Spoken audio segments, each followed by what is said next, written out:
Covid-19, le premier cas a été détecté au Cameroun le 5 mars, ça a fait à peine plus d'un an, avec un voyageur qui est arrivé et qui était infecté. Et puis il y a eu une première vague qui a dominé vers le mois de mai-juin. Les choses se sont calmées et nous étions convaincus que le Cameroun était sorti de ce problème et qu'il n'y restait plus que quelques cas. Mais à partir de la fin de l'année 2020 et surtout 2021, on a vu vraiment de nouveaux cas apparaître. Il y a eu une augmentation de la positivité des tests, il y a eu une augmentation du nombre de cas qui actuellement dépasse ceux de la première vague, et puis il y a une augmentation hebdomadaire des décès qui est également très importante actuellement. Donc nous sommes vraiment actuellement en pleine recrudescence, dans une deuxième vague d'infection due au coronavirus.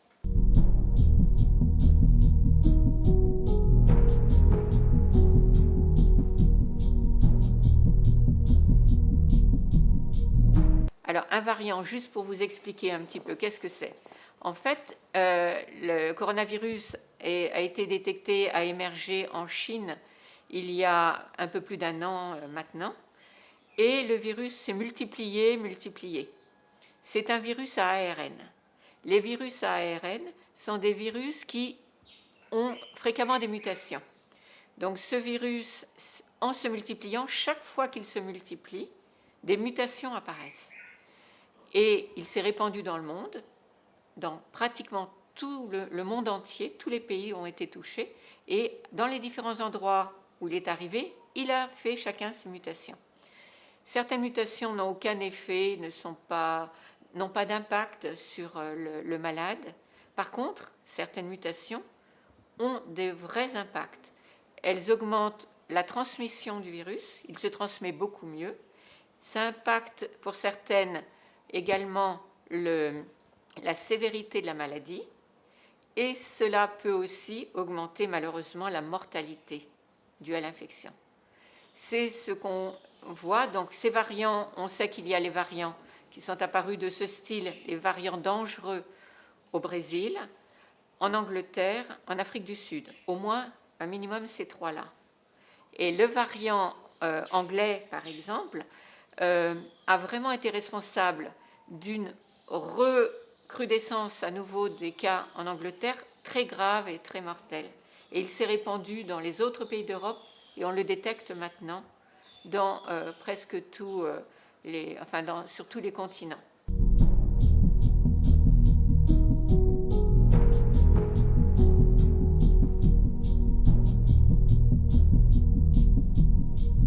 Ce qui avait été préconisé lors de la première vague reste complètement vrai, et je dirais même il reste encore plus vrai qu'avant, parce que cette seconde vague est beaucoup plus dangereuse, beaucoup plus forte que la première.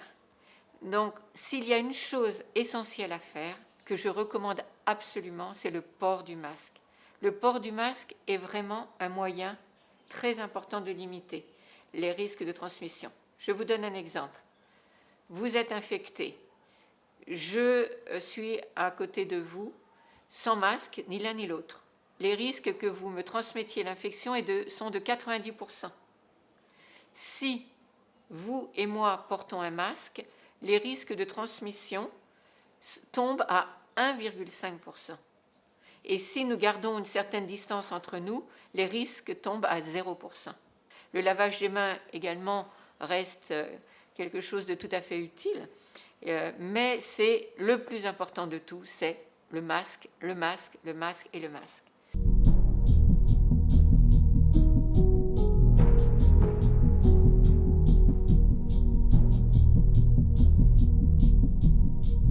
Dès que vous avez des signes cliniques, il faut vous faire tester. Et dès que vous êtes en contact avec des personnes infectées, il faut vous faire tester. Parce que là, il faut essayer, si vous êtes positif, d'éviter que vos proches, votre famille, vos amis ou autres, que vous les contaminiez à leur tour. Et on sait maintenant, même des gens jeunes arrivent à mourir. Ça touche peut-être plus des personnes âgées, mais même des jeunes. Tout le monde maintenant est potentiellement exposé. Tout le monde peut développer des formes sévères et tout le monde peut en mourir. Donc vraiment, faites-vous tester pour éviter de répandre l'infection si vous êtes positif.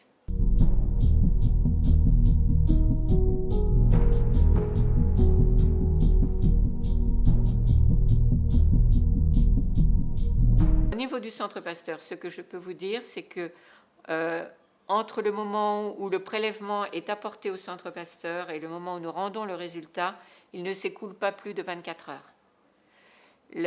Sauf quelques extrêmes cas rares, douteux, qu'on est obligé de refaire, mais autrement, nous rendons les résultats dans les 24 heures.